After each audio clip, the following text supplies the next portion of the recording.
What up, though? You already know how it goes. Smash, like, subscribe, comment. I don't care what you comment as long as you comment. You dig? Today, I'm about to give you a little bit overview of Lil Larry's case, what he's locked up for. For those who don't know who Lil Larry is, he is Detroit's most savage hitman. I'm not saying that he is a hitman or was a hitman. I'm just saying what he's been convicted of. I'm giving you a little bit of overview of his case. It's public information. It's nothing that I'm making up. It's nothing that I'm embellishing facts about. This is all Googleable. Shout out to Nori for that word. You can always Google what I'm saying. Anything that I drop, you can Google it. You can verify. I got references. Just write them, JPay them, whatever you want to do. Look it up, whatever. It's there somewhere. Now, for those who don't know who Lil Larry is, once again, he alleged hitman. He's the guy who killed the famous, infamous dear rapper that a lot of us, we follow his trends to this day, repeat his words, his sayings, his quote his music. Like, he was phenomenal to the city. Much love for that brother. Um, Even though DavidsonEL is my brother, a Moorish American brother, very respected brother, we still mad that he took Blade from us. We not mad at him to the point we want to do something to him, but we just disappointed. I ain't gonna lie to you.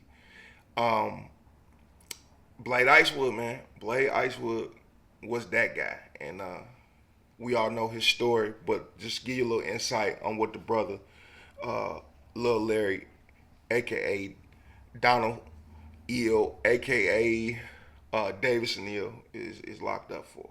Now, defendant's convictions in this case arise from his alleged fatal shooting of the owner of an auto care shop. The victim's employee Booker Carroll testified at trial that he was working in the back of the shop when he heard a rattling sound come from the office. He looked into the office and saw the victim and another man fighting as defendant stood pointing a gun at the victim. Second later, he heard a gunshot. Carroll ran across the street to get help and saw a defendant and another man run out of the shop. Another witness also testified to seeing defendant leave the shop following the shooting. This is one of the murders he's locked up for. He's incarcerated for two murders and a plethora of other charges. Defendant's convictions in this case arise from his alleged shooting of Daryl Lindsay, also known as Blade. As he sat in his car outside of a car wash at the time of his death, Lindsay used a wheelchair after having been paralyzed or partially paralyzed a few months earlier.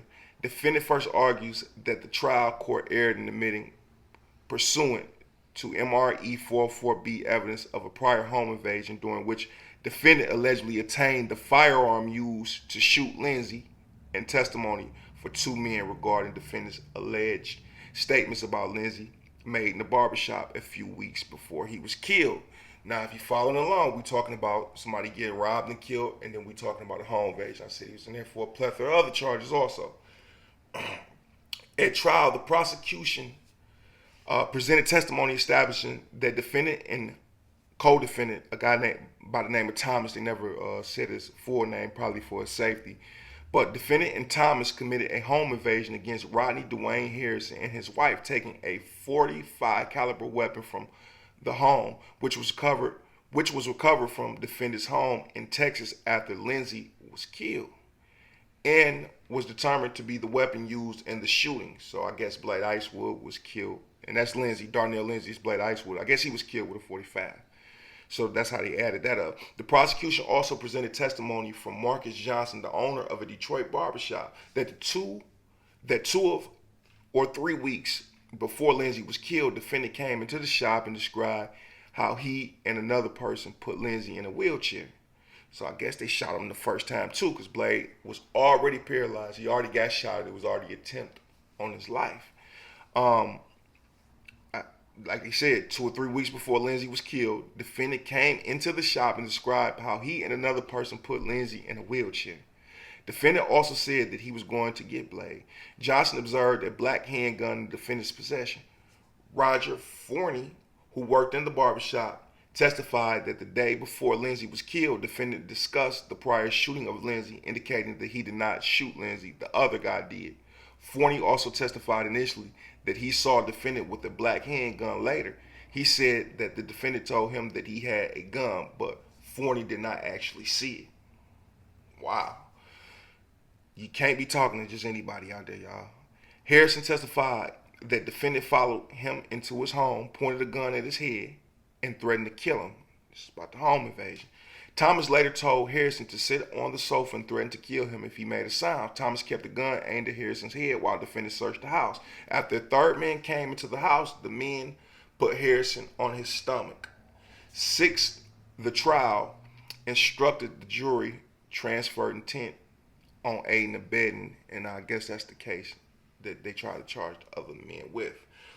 They handcuffed him and tied his feet and legs together. Then defendant kicked Harrison several times and hit him in the head with the butt of the gun. Harrison sustained injuries, including a malfunctioning kidney. While there was no evidence the defendant shot at Harrison, taken in the light most favorable to the prosecution, the evidence that defendant aimed the gun at Harrison, repeatedly threatened to kill him, struck him in the head with the butt of the gun, and kicked him several times was sufficient for a rational trier of fact to conclude beyond reasonable doubt that the defendant intended to kill Harrison. So he didn't even shoot the guy or whatnot. There was no evidence of him shooting the guy, and they still convicted him because look what was going on. Look at the injury sustained. That's crazy. So this is just a little details from his case. So basically, let me give you the overview because it was kind of confusing even for me reading it, but this is how they printed out in the transcripts. So I guess prior to killing Blade Icewood, he went to the barbershop and he bragged about his homeboy shooting Blade, his partner shooting Blade. And people testified about that. They said, hey, look, we seen him with a gun, or he said that he had a gun, and so on and so forth. It's a bunch of circumstantial evidence, but it all adds up. So I guess the home invasion he did, they took the .45 caliber pistol out, and that's what Blade was killed with. Now you go look up the date of his second homicide, his second premeditated homicide. It's the same day Blade Icewood got killed. For those who say that he's not in prison for killing Blade Icewood, he is in prison for killing Blade Icewood. Now, do he got a chance to get back on that? I think that he does, but it might take years and years. But the other homicide at the shop, that's gonna be a hard one to beat. It's crazy how they can offer you 10 or 15 years or 20 years, 25, 30 years for a plea. But if you take it to trial and spend the taxpayers' money and waste people's time and having the family endure that, they can give you life without parole. But it's like, damn, if you're going to offer me 25 years, now you're going to give me life without parole because I went to trial. At least just increase the years to 30 or 40, you know what I'm saying? So that's something that lawmakers have been trying to, or excuse me, people who protest the lawmakers, I forget exactly what you call them, but those people have been trying to get that reversed because it's not right, and it's technically not legal but acceptable in the practice of law for some reason, for judges being able to go outside your guidelines if you take it to trial. It's crazy, but that's a whole different discussion.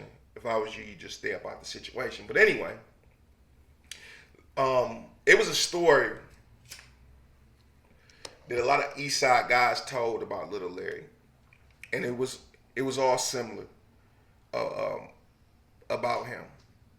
They said one day he had shot a guy and didn't finish the job, and he had got a call once he drove away that dude's still on the line breathing. So I guess he drives back there, and the ambulance is already there.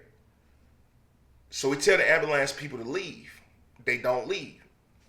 He shoots at them, shoot up the ambulance to have them pull off, and he, I guess, finished the job.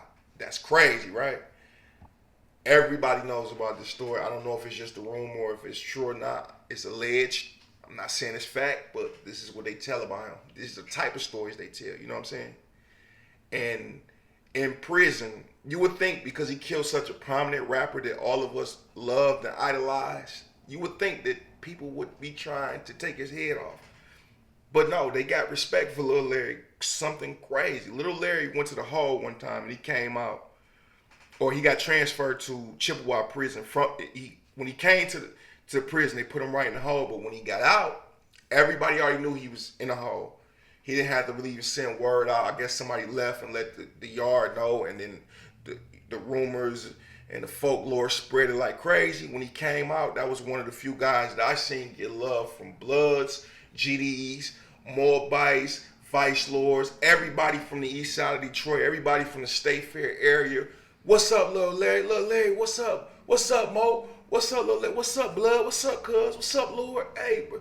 Giving them all types of food. They don't even get their own people food when they come from the hole. It'd be hard to get something from your brother man's. But when he came out the hole, everybody showed this man love. I told y'all about the little incident I had with him. He crazy sometimes, man. That was my man's though, because when we met, he like, Mo, I like you. You coming to lunch with me. You gotta stay up all Saints, man. You gotta, come out here and kick it with the Moors, and you gotta be able to move around. It's not how you're supposed to do your time. But one day down the line, we got into it because I almost bumped into him with some hot water. And I said, my bad. And I don't know if he didn't hear me or not, but he came to my room like 20 minutes later, a whole 20 minutes later, knocking on the door hard. I'm like, hey, what's up, Mo? He like, so you ain't gonna say excuse me? I'm like, excuse me for what? He like, man, you almost spilled hot water on me, dog. I'm like, all right, Lil Larry, my bad. I said my bad, bro. Like, wait, why you keep going on about it? So he just get to staring at me. I'm like, I think he said like, yeah, Mo, you need to watch what you're doing. I'm like, all right, Lil Larry, man, you doing too much now, bro. Come on, all right, I get it, bro. No, don't tell me I'm doing too much. So we stared at each other for about 20 seconds. I'm like, Larry, all right, Lil Larry, go ahead, go on about your business, bro. And he just stared at me a little bit more and he left. He didn't say nothing else. I could tell he was mad. And, I heard the stories about him stabbing people and all this type of stuff. And he is a shooter. And in my head for like a whole couple days that we wasn't talking and we was mad at each other, I was thinking and formulating in my head, maybe I should just get him off the yard right now. Maybe I should just punch him in his mouth next time I see him. Maybe I should just go ahead and stab him and get him off the yard. Because I know if I beat him up and then they let us both back out the hole, he probably going to stab me. 9 times out of 10, he going to do that. So I'm like, you know what? I might as well just go ahead and take this lock and sock upside his head. And I probably won't get in charge if I just do the lock and the sock. But I'm glad that I came to my senses. I talked to him more. And Moore told me, I told him about the situation. He's like, Lil Larry just a bug, bro. And he just be on some weird stuff sometimes. He just, he just super gangster. He just crazy. But I don't think he gonna do nothing to you because you're a Moorish American. He know we wouldn't like that. Why don't you just go talk to him? And I went and talked to him. I said, hey, my bad, bro. I apologize. Even though I wasn't in the wrong, for why the situation escalated, I just went and apologized to him anyway because it just wasn't been conducive to a good prison stay. Because if I would have did that to him, the Moors wouldn't have been on my head, but people from the east side would have been on my head probably for doing something to Lil Larry. And at times that's a chance I'm willing to take, but when you got a guy that's just too famous, prison famous, too infamous, you got to put that pride to the side. You got to apologize sometimes. Even in life, when you with your girlfriend, you're not wrong, and she is. Just got to apologize sometimes. Cool, got to apologize. Ain't nothing wrong with it. Suck your pride up. The common goal is just to find peace sometimes. But Lil Larry is definitely a legend. And why they killed Blade Icewood?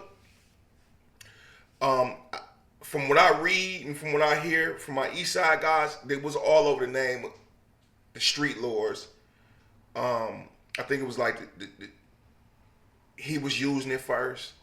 Then the East Side guys started using it. So the whole little Cheddar Boy Street Lords thing was just going back and forth or whatnot. And it got big and somebody put a hit out on him. And I guess Lil Larry them took the hit both times. Or they didn't cash in on the hit, but they got him the second time.